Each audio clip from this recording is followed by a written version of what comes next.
Hi, kamusta kamo tanan? Ang ngalan ko si Adrian. Mastoryahanay naman kita party sa pahamot. Ini nga pahamot nga gusto ko istorya sa inyo tawag siya Eternity for Men by Calvin Klein.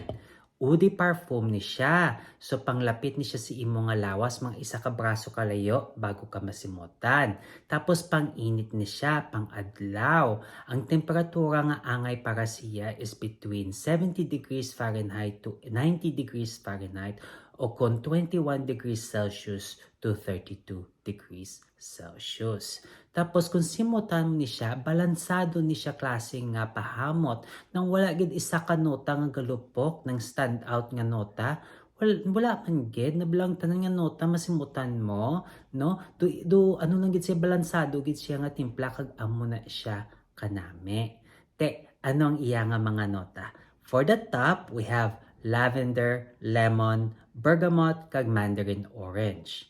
For the mid, we have sage, juniper berries, basil, geranium, coriander, jasmine, orange blossom, lily, kag lily of the valley. For the base, we have sandalwood, vetiver, musk, Brazilian rosewood, kag amber.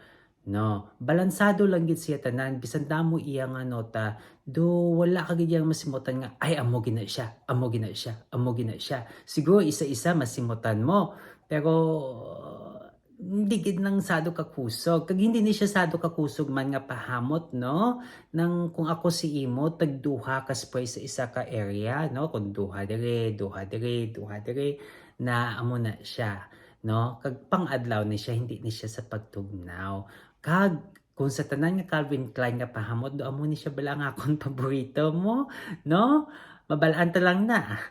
Te, sa dason naman, kung namian ka mo sini nga pahamot, pabalaan nyo lang ko. Kag kung may mga pahamot ka mga gusto nyo sa akong istorya, ibili nyo lang sa comment section.